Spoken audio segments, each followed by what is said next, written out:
নবী আপনি বলুন আমি এক অদ্বিতীয়, আল্লাহর কোনো শরীক আছে? কথা কয় না। মালিকের কোনো শরীক নাই, কোনো ইলাহ নাই। আল্লাহুস সামাদ, আমি কারো মুকাফিক কিনা।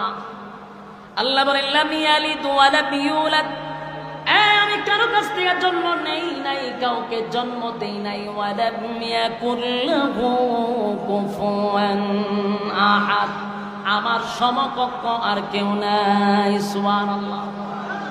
শুধু তাই নয়, রব্বুল কারীম বলেন লা তাখুযুহু সিনাতুন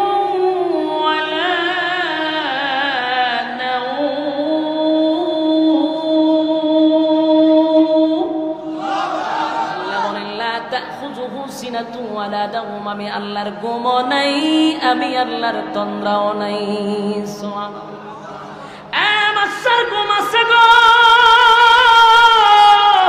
বাদশার কিন্তু ঘুম আছে, বাদশার কিন্তু তন্দ্রা আছে। আমি যেই খোদার উপরে ঈমান আনছি, আমার খোদার ঘুমও নাই, তন্দ্রাও নাই। আমার খোদার কোনো শরীক নাই, আমার খোদার কোনো ইলাহ নাই। আমার খোদা কারো কাছ থেকে জন্ম নেয় নাই, আমার খোদা কাউকে জন্ম দেয় নাই। সুতরাং সেই রবের উপরে যদি ঈমান আনো, আমি আমার রবের কাছে বলে তোর চক্ষু ভালো করে দিব। এবার মন্ত্রী চিন্তায় পড়ে গেল, জীবনটা বড় বাদশার সামনে থাকলাম, আমার বাদশা তো আমার চক্ষু ভালো করে দিতে পারলো না। এবার যদি চক্ষুটা ভালো হয়ে যায়, তাহলে সেই রবের উপরে ঈমান আনতে আমার সমস্যা কোথায়? সুবহানাল্লাহ। এবার মন্ত্রী বলল ঠিক আছে, কালেমা পড়লাম। কালেমা পড়ার পরে এবার যুবক দোয়া করল, রব্বে কারীম, মন্ত্রী হইয়া আপনার উপরে ঈমান আনছে, মালিক তার চক্ষুটা আপনি ভালো করে দেন। সাথে সাথে মন্ত্রীর চক্ষু ভালো হয়ে গেছে। সুবহানাল্লাহ। মির্জানগরের বাইরে মনে করেন না যে হুজুর বিচ্ছা শুরু করছেন। আল্লাহর কসম, এটা সূরা বুরুজের ভিতরে আপনি বাংলা চাইলেও পড়তে পারবেন।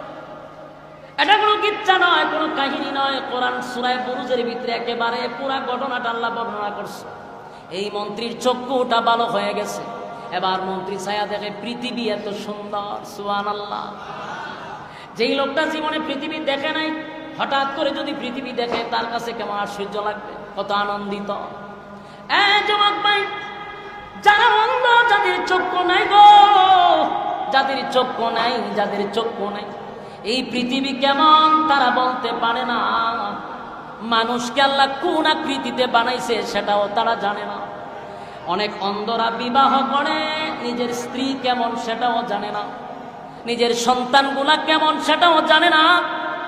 আল্লাহ রাব্বুল আলামিন আমাদেরকে কত বড় নিয়ামত দিল, দুইটা চক্ষু দিল রে। সেই চক্ষু দিয়ে দিছে, এই নিয়ামতের শুকরিয়া আদায় যদি কিয়ামত পর্যন্ত করি, মালিকের শুকরিয়া আদায় হবে না। কত বড় নিয়ামত পাইছে। যুবক ভাই, কোম্পানিগঞ্জের বাজারে, দেবিদ্যার বাজারে দেখবেন অনেক ভিক্ষুক দাঁড়াইয়া দাঁড়াইয়া ভিক্ষা করে। কত মানুষ দেখবেন হাত নাই, পা নাই, গইরাইয়া গইরাইয়া ভিক্ষা করে। দেখছেন নি? আমার জীবনে বহু ভিক্ষুক দেখছি, এর মধ্যে একটা ভিক্ষুক দেখলাম হাতও নাই, পাও নাই, গইরাইয়া গইরাইয়া ভিক্ষা করে।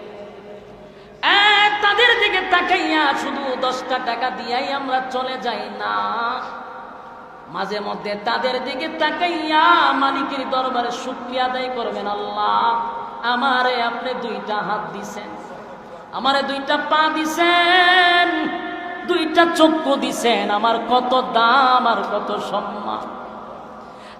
যাদের চক্ষু নাই গো, যাদের হাত নাই, যাদের পা নাই, বলুন তো দেখি সমাজে তাদের কোনো দাম আছে? কথা হয় না। সমাজে তাদের কোনো দাম নাই। যার হাত নাই, যার পা নাই, তারে লইয়া কেউ হোস্টেলে গিয়া কফি খায় না, তারে লইয়া কেউ সেলফি তুলে না। আমার আল্লাহ 2টা হাত দিল, 2টা পা দিল, মানুষ আমারে লইয়া সেলফি তুলে, আমারে কফি খাওয়ায়, আমার একটা চেয়ার দেয় বসার জন্য, আমার 2টা পা আছে, হাত আছে।